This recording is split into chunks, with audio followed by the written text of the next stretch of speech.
नमस्कार फ्रेंड्स, मैं कृष्णा त्रिपाठी। मेरे यूट्यूब चैनल को स्वागत है। और मैं एक बहुत प्यारी सी बेटी विवाह गीत लेकर आई हूँ।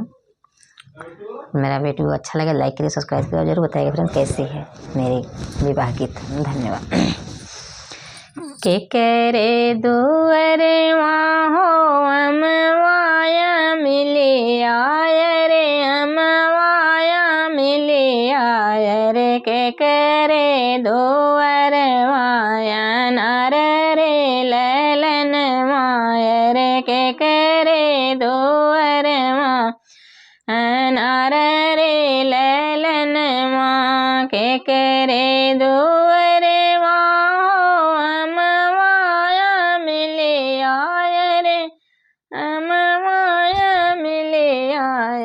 के करे दुअर ले अनार रे ललन माँ। हरे के करे आंगन माया नार रे ललन माँ।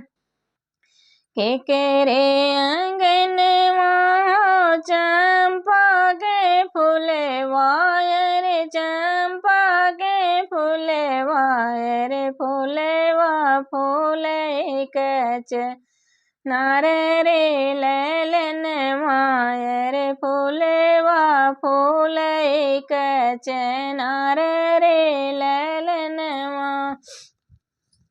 बाबा के दुअरा अमवाया मिली आय रे। अमवाया मिली आय रे। चाचा के दुअरा नार रे ललन माँ आय रे। चाचा के दुअरा नार रे ललन माँ।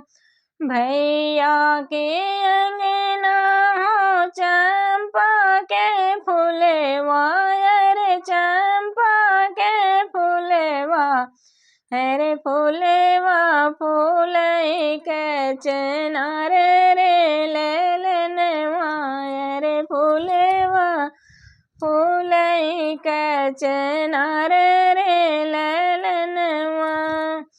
भैया के अंगना चंपा के फूले वाय रे। चंपा के फूले वा रे। फूले वा फूले कच नार रे ललन माय रे। फूले वा फूले कच नार रे ललन माँ। चिट्ठी आयली घोड़े वा चढ़ले मैं दूल्हा कवन राम रे। दूल्हा कवन राम हरे नेरे खाए चंपा के फूल रे ललन माय रे। नेरे खाए चंपा के फूल रे ललन माँ।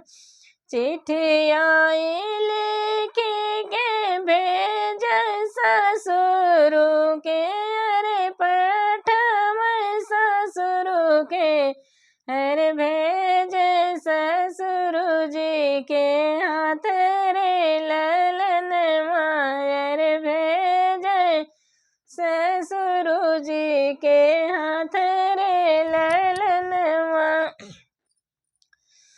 एक फूल दिया ससुर हमारे रे। हम ले चंपा के फूल रे ललन माय रे। हम ले चंपा के फूल रे ललन माँ।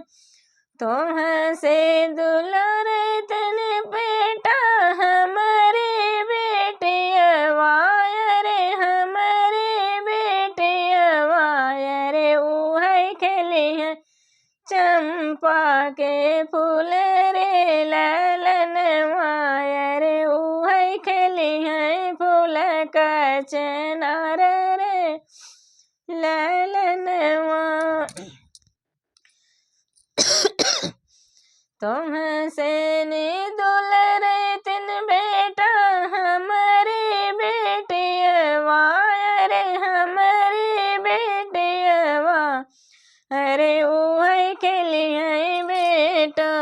कचनार रे ललनवा रे उहै खेली है फूल कचनार रे ललनवा।